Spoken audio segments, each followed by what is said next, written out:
The fall was a memory of wind screaming past his ears and the final percussive crunch of bone. Asher, commander of Arden's Grand Army, had chosen his end. He had plunged from the citadel's peak to join the spirits of his defeated soldiers.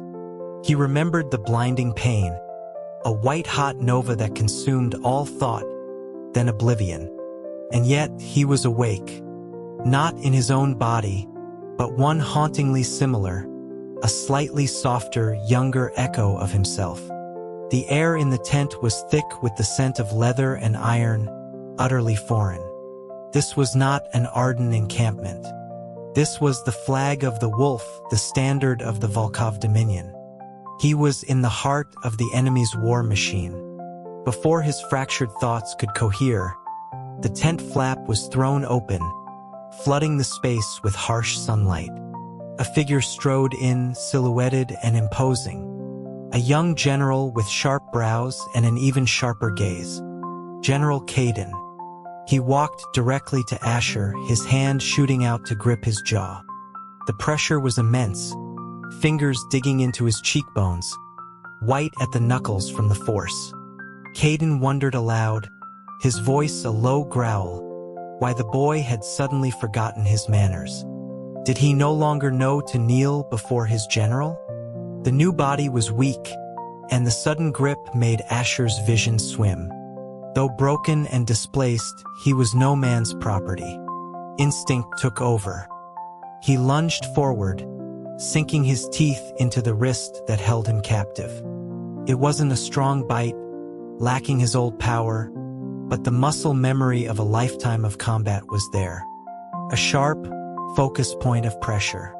Caden, however, was faster. He released his grip instantly, pivoting with a fluid grace that belied his size and unleashing a brutal kick. Asher was sent rolling across the dirt floor, the impact forcing a bloody cough from his lungs. The general didn't spare him a glance, settling onto the command chair draped in a rough wolf pelt. His voice, when he spoke again, was quieter, laced with a strange melancholy. He noted with bitter irony that the boy showed some fire today. A shame, he mused, that the real man had never been so weak. Caden's voice dripped with contempt as he asked rhetorically if the boy truly believed this face, this borrowed skin, made him worthy of even a fraction of the original's esteem. The voice was achingly familiar. Sifting through the haze of memory, Asher placed him.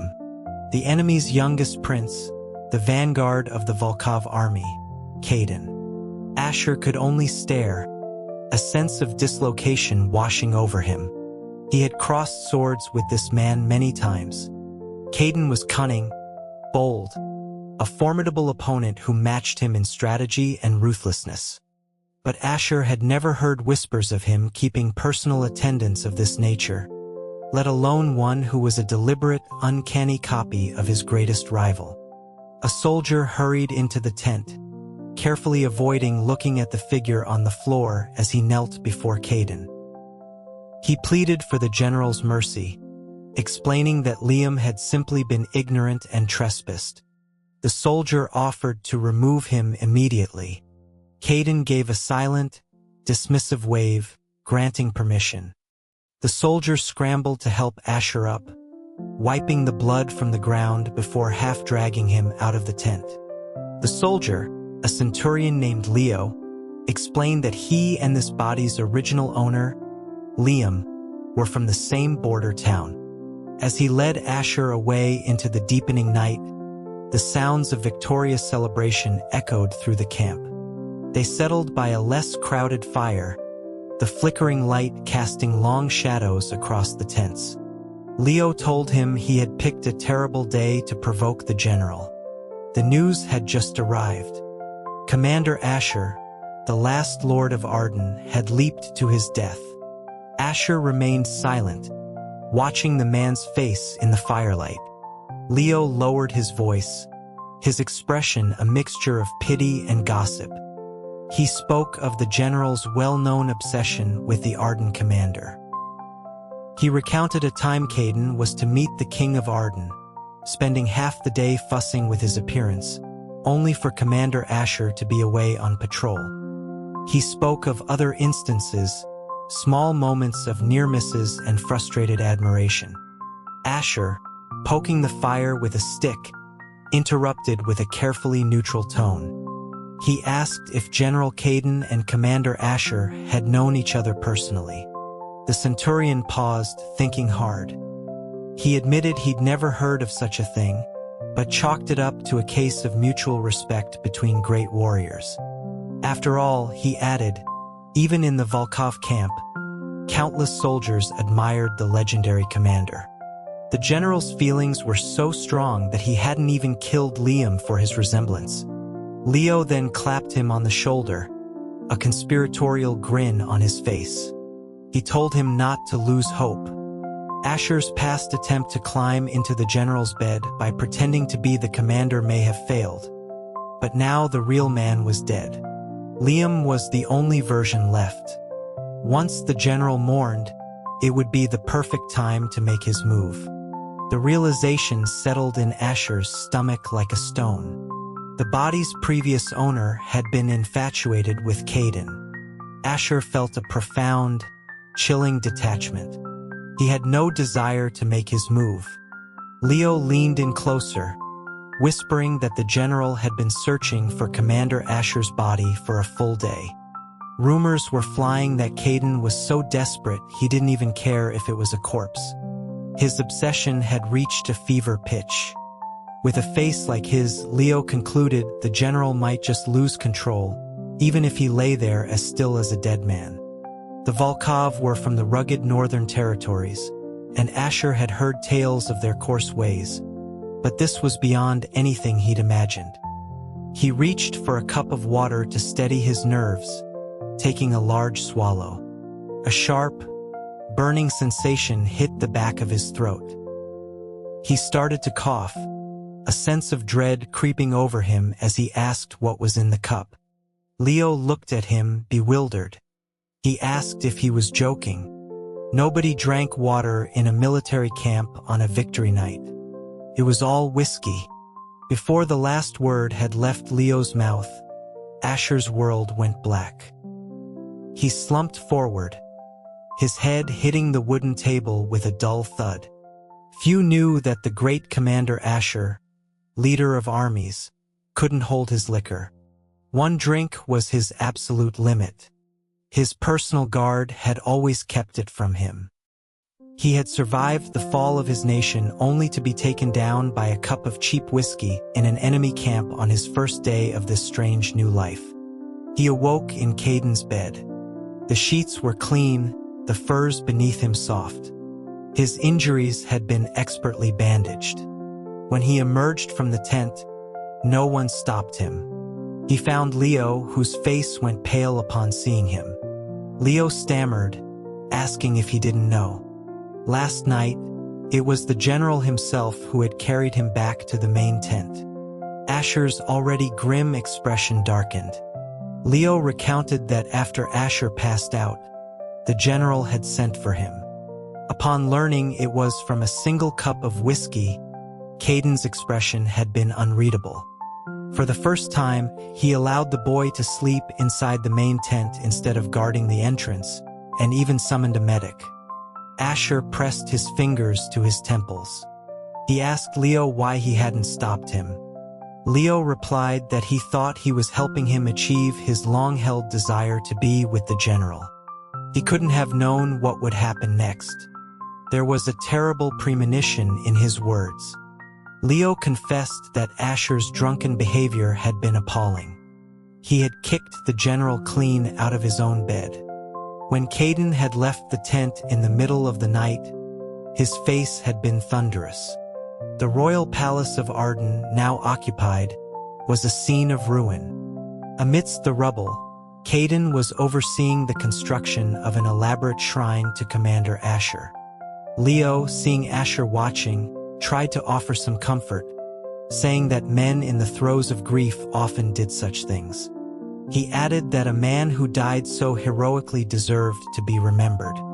Dressed in the simple tunic of a low-ranking Volkov soldier, Asher felt the evening wind tug at his clothes.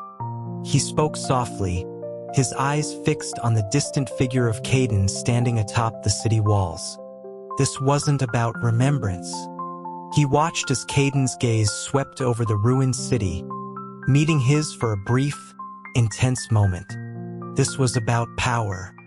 Caden was using Commander Asher's name, his legend, to cast himself as a benevolent conqueror in the eyes of the Ardenian people, a calculated step in his ambition to unite the entire continent. Within the broken city, a child cried in his mother's arms, asking why the Volkov soldiers had come. His mother had promised that as long as Commander Asher was here, they would be safe.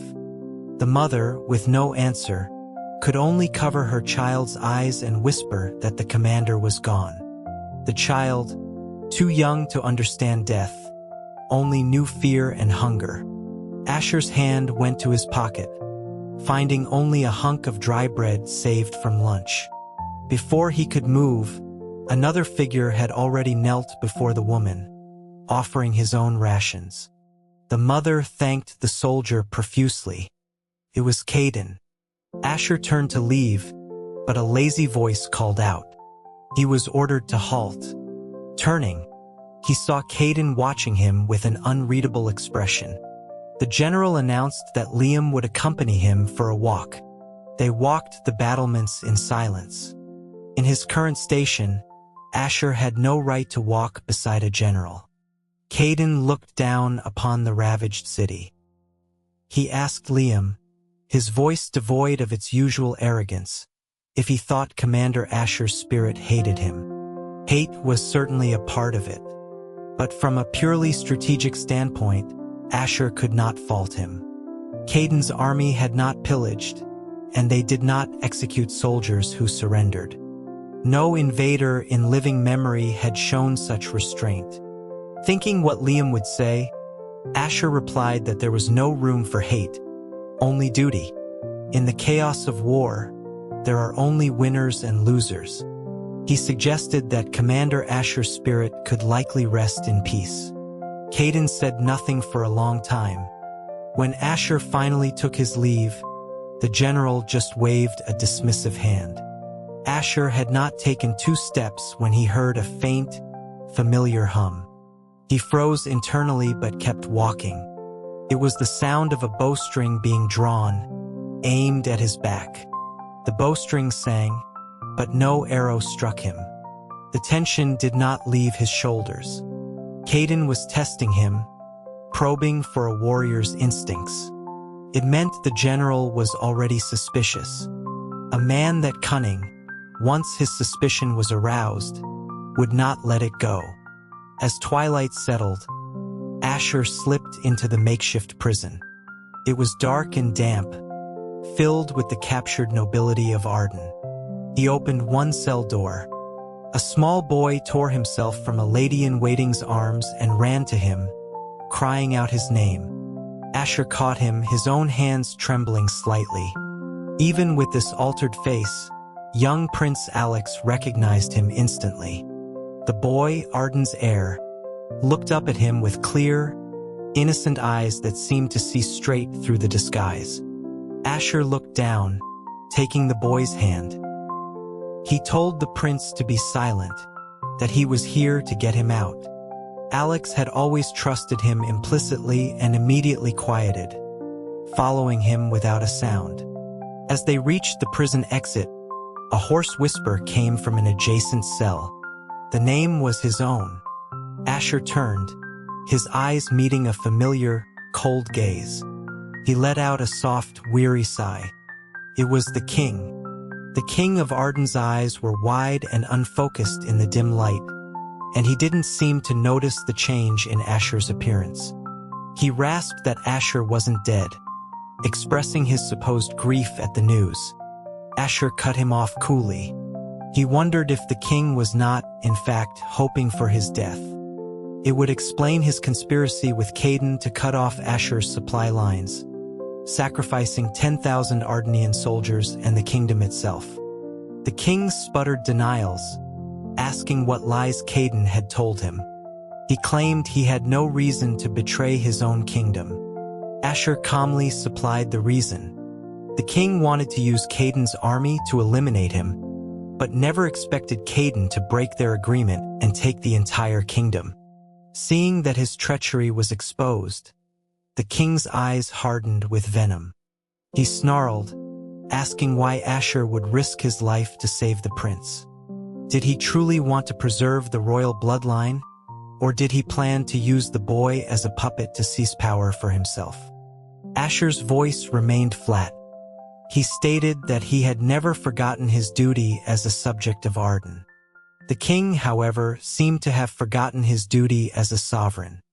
Asher paused, then motioned for the small prince hiding behind him. He told Alex to come and bid his father a final farewell. He got Alex to a carriage waiting on the outskirts of the city. The boy climbed in, then reached out a small hand, pleading for Asher to come with him. Before Asher could answer, the cold tip of a sword pressed against his back. A voice, lazy and weary but vibrating with a barely suppressed energy, spoke from behind him. It asked where the esteemed commander was going so late at night. He had been recognized. Asher knew what happened to prisoners of war. His fingers curled into a fist. He told Caden to let the boy go, and he would stay. From the carriage, Alex cried out, begging him not to agree. The sword at his back pressed deeper, the threat palpable. Then, just as it was about to break the skin, the blade shifted, neatly slicing the tie of his tunic. It was a naked threat, yet it held a strange, almost flirtatious quality. Caden interrupted the prince, telling him not to be a fool. His commander had just said he belonged to him now. Alex, not understanding the implications, tried to scratch at Caden, accusing him of stealing his friend. Asher moved quickly, grabbing the boy's hand. He pulled a long, ornamental pin from his tunic, a weapon of last resort, and jabbed it into the horse's flank. The animal shrieked in pain and bolted, the carriage careening away into the darkness. Asher watched it disappear, then let his gaze fall. The sword was still at his back, but he moved with lightning speed, spinning around, snatching a fallen willow branch from the ground and parrying Caden's blade. Caden, caught off guard, took a shallow cut across his cheek. He didn't seem angry. He wiped the blood away with his thumb, his voice low. He complimented Asher's ferocity, noting that with enemy patrols closing in from all sides, he was cornered. Asher, holding the broken branch like a weapon, stated flatly that he couldn't escape. He told Caden that if he wished to kill him a second time, he could do so now. Something in his words struck a nerve. The playful smirk vanished from Caden's face. The sword clattered to the ground. He stepped forward slowly. Asher remained tense, watching his approach. A cloying, sweet scent filled the air, and his thoughts began to blur. He heard Caden's voice, now impossibly gentle. This would be the last time. It was the last thing he heard before consciousness fled. Caden caught his collapsing body, his calloused fingers brushing against the nape of his neck. He lifted Asher into his arms, his long lashes casting shadows on his cheeks as he whispered that he was back, and he would never let him go again. He awoke in the Volkov camp in Caden's tent. He lay on soft pelts, his wounds freshly dressed. A bowl of fruit sat within reach. His eyes fell to his wrist. A white silk cord bound him to the bedpost, a tiny silver bell attached to it. Before Caden arrived, numerous soldiers passed by the open tent flap, their curious gazes a silent testament to who had given the order. By the time the general entered, Asher was simmering with a quiet rage. Caden hadn't even come close before Asher lashed out with his knee, aiming for his stomach. Caden caught his leg effortlessly, his eyes meeting Asher's inflamed glare. He advised him to save his energy. Everyone in the camp now knew he was the general's personal companion. He leaned closer, his voice a provocative murmur as he asked if Asher knew what such a companion was for, if he knew how to properly serve his general. Caden was dressed in simple robes, and as he leaned over, something hard and cool pressed against Asher's abdomen. Asher's eyes darted down. It was a signet ring hanging from Caden's belt. A wave of recognition, sharp and painful, washed over him. It was his. The memory surfaced from years ago, at the Sovereign's Academy where the youth of all the territories were educated. Asher, even then, was a celebrated prodigy. An instructor, seeking to humble the young lord, posed a public challenge. With the continent fractured, who among the assembled students would one day be its king? It was a trap. To claim ambition was arrogance. To deny it was weakness. Asher, ever poised, had offered a diplomatic answer. He declared that whoever among them could shoot down a wild goose from the sky would be the future king. It was a clever deflection, meant to be forgotten. But a moment later, an arrow sang through the air, and a goose fell from the sky. All eyes turned to a lean, plainly dressed boy with striking eyes, a student from the backwater Volkov territories. Caden. Laughter erupted. The others mocked the barbarian for taking a figure of speech so literally.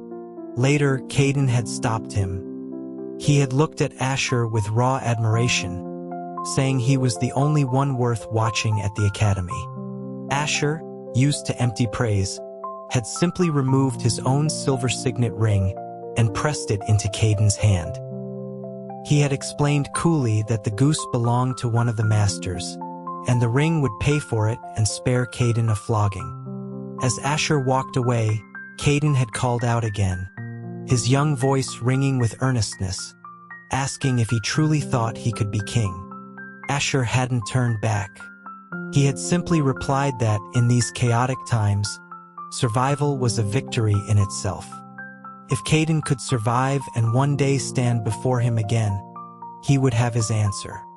Now, in the dim light of the tent, Caden loomed over him, his lips curved in a cruel smile. He asked if Asher could tell him now who was the future king.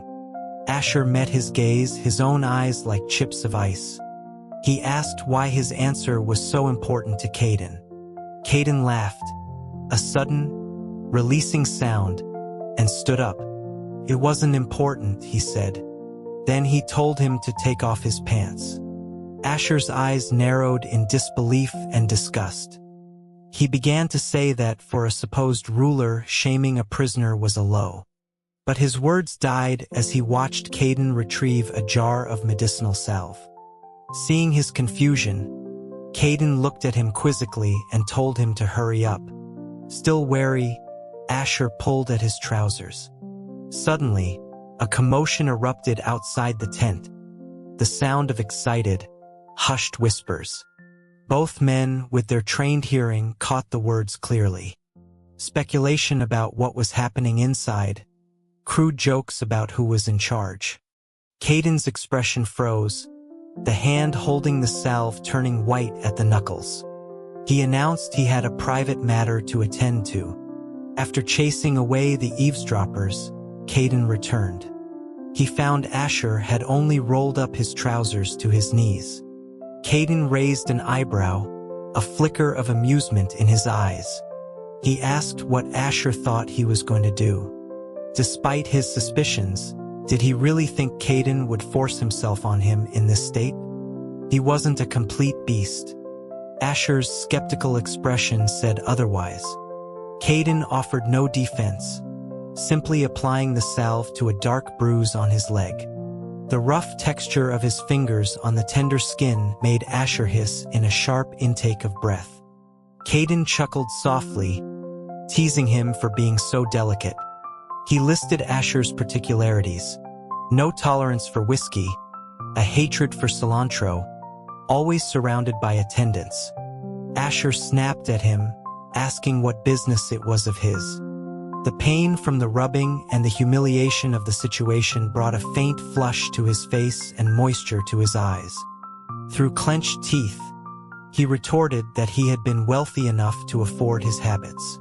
Caden didn't reply, but Asher felt something hot and hard press against his thigh. He looked down and saw the undeniable evidence of Caden's arousal. He tried to shift away, but the movement only increased the friction. He started to remind Caden of what he'd just said. A dark blush spread across Caden's face. He pinned Asher's leg down, his breath hot as he declared with a strange, strained calm, "I am a beast." He thrust the jar of salve into Asher's hand, telling him to do it himself, and announced he was going for a cold wash. Caden practically fled the tent. Minutes later, the splashing stopped abruptly, followed by a loud splash, as if something heavy had fallen into the nearby lake. Asher paused in his task, then silently pulled the ties on his trousers even tighter. The ways of these people were going to be the death of him. Caden did not completely restrict his movements. One day, Asher saw a hulking soldier whipping a surrendered Ardenian, mocking him for his cowardice. Just as the whip was about to fall again, Asher stepped in, catching the leather lash in his hand. The brute recognized him as Liam, sneering at the general's bed warmer for meddling. Others tried to warn the soldier off, but he was emboldened, declaring he wasn't afraid of some pampered boy. A cold smile touched Asher's lips. He tightened his grip on the whip, remarking that yes, by messing with him, the soldier had made a grave mistake. In a single, fluid motion, the whip was his. It cracked through the air, wrapping around the brute's legs and sending him howling to the ground. At that moment, someone shouted that the general was coming. The crowd fell to its knees, leaving only Asher standing, whip in hand, facing Caden. He challenged him with a look. "Are you going to stop me?" Caden took in the scene, the defiant set of Asher's jaw, and paused. After a brief consultation with an aide, he addressed Asher. He simply said not to kill him. Asher raised an eyebrow, asking if Caden wasn't going to defend his own soldier. Caden's eyes flickered to the whip in Asher's hand, then back to his face. He stated that mistreating prisoners was against military regulations. A lesson was in order. Besides, he knew the brute stood no chance against Asher anyway, though he would never say that aloud. He ordered the soldier to be given 80 lashes and drummed out of the army for breaking the code. News of the incident spread like wildfire. In the Volkov army, strength was the ultimate currency. Asher, once dismissed as a pretty face, was now viewed with a mixture of awe and respect. Soldiers offered to fetch his water to fill his plate, adding their own rations of meat to his bowl. The sudden adulation was overwhelming. Caden, seeing this, increased the training regimen for the entire camp, but it did little to quell the newfound admiration for Asher. Seeking a moment of peace, Asher slipped away to the edge of the camp, hoping to make contact with one of his remaining agents. He spotted his man, who saw him and began to stumble theatrically in his direction. Before Asher could react, another arm shot out, steadying the man. It was Caden. He smiled coldly at the agent, advising him to watch where he was going and to stop falling all over his people. The agent stammered an apology, claiming it was a chance encounter. Caden's smile grew colder. He questioned the likelihood of a chance encounter in such a secluded spot, adding that such things required more than just timing. They also required a pleasing face, which the agent lacked. The agent, utterly baffled, glanced at Asher. Asher closed his eyes, unwilling to witness the train wreck. Caden, as if suddenly remembering himself, demanded to know which unit the man belonged to, noting he'd never seen him before. The agent began to sweat profusely. Asher quickly intervened, grabbing Caden's sleeve and asking what he was doing there. Caden's sharp, predatory gaze softened as it fell on Asher's hand, the first time he had initiated contact. He seemed to forget his interrogation, his expression becoming almost dopey. He claimed he was just walking and that their meeting was a wonderful coincidence. The intelligence the agent had been trying to pass was the neighboring Republic of Zhao, fearing they were next after Arden's fall, had launched a preemptive strike. A massive army was marching on Caden's position, which was undermanned. Later, walking through the open country, Asher asked Caden what he planned to do. Caden just laughed it off, saying he would fight. He'd faced worse odds before. He then turned, a teasing glint in his eye, and asked if Asher was worried about him. Asher ignored the question. He asked if Caden wasn't afraid of losing everything. All the bloodshed, the conquest, to die just before securing his legacy seemed a waste. Caden's expression grew serious. He explained that this was how Asher saw him. He gave a short, bitter laugh. He said that if he died, he would leave the entire Dominion to Asher. Asher stopped walking. He told Caden he didn't understand him. If it wasn't for personal ambition, why invite the world's hatred? Caden gazed at a flight of geese overhead. He spoke of a land torn apart by endless war, of the necessity of unity. He claimed it didn't matter who wore the crown, only that the wars ended. He never cared what the world thought of him. History would be his judge. In that moment, Asher saw not the ruthless conqueror, but the boy from the academy, full of fierce, unrefined purpose.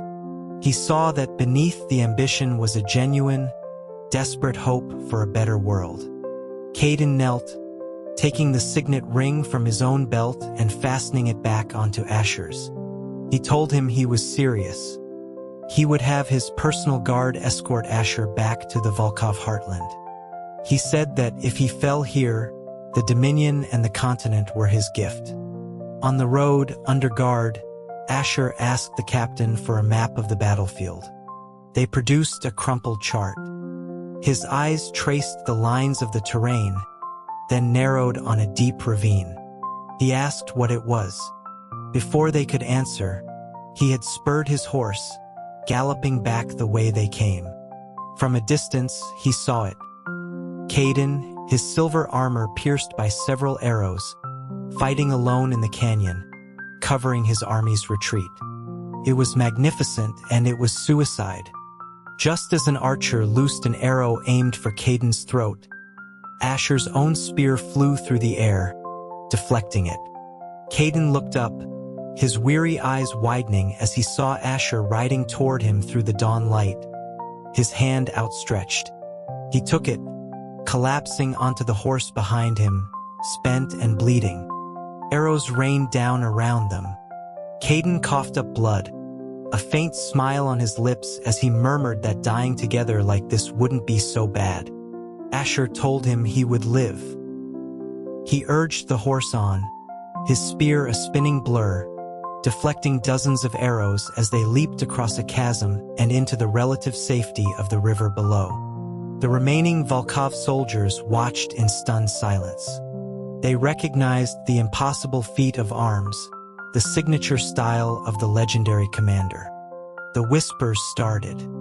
It wasn't Liam. It was Asher. He wasn't dead. He had come back. The battle turned. Zhao's army was routed, and within a month, the continent was united. Caden was crowned emperor.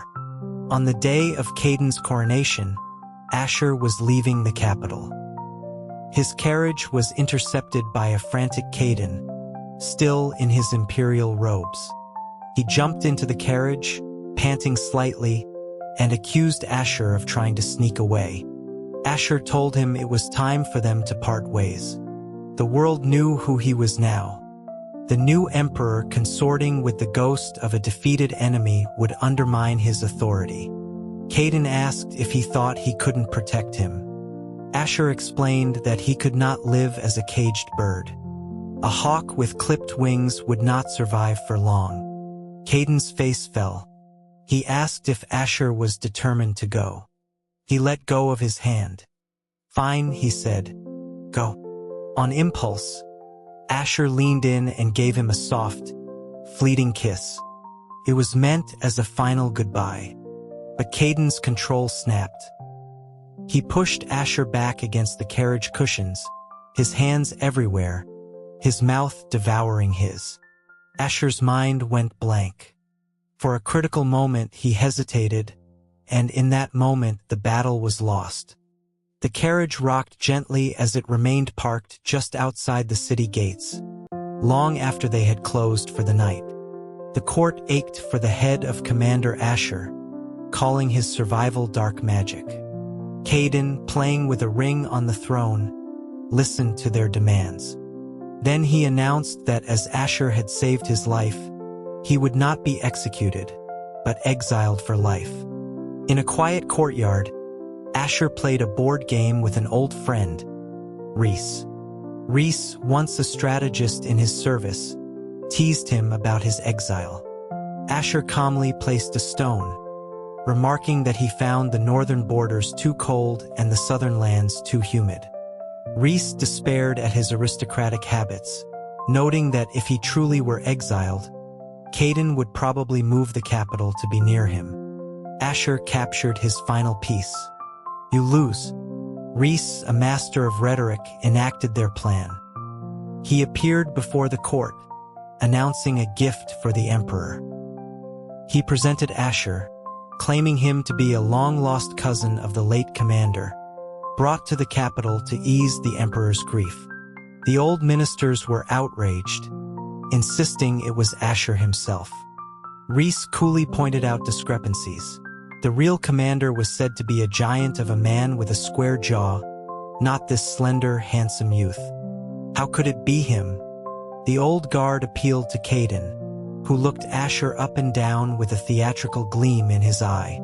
He announced, an entire gallery of portraits of Commander Asher in his study. He considered himself an expert, and he could confirm this was certainly not the man. This new cat, however, was very much to his liking. Reese muttered under his breath about his fee for this charade. Caden, ignoring him, stepped down and ran a light finger along Asher's side, whispering, "My empress seems to have lost weight. Have you been missing me?" The court, seeing how the presence of this cousin improved the emperor's mood and productivity, grudgingly accepted the convenient lie. This delicate creature couldn't possibly be the fearsome Commander Asher. That night in the imperial chambers, Caden nibbled on Asher's ear, laughing softly. "Your body," he whispered, "is so much softer than your will." Especially. With a sudden, violent shove, Caden was thrown from the bed. Asher rose, his dark hair falling over his shoulders, and walked to where the emperor lay sprawled on the floor. He looked down at him, his dark eyes calm and unreadable. "Soft?" he asked. Caden, though dazed, grinned up at him wickedly. "No, not soft. So hard it makes me." Asher silenced him by sitting astride his hips and leaning down to capture his lips in a deep kiss. "Your Majesty," he murmured against his mouth. "No crude talk. It might get you banned."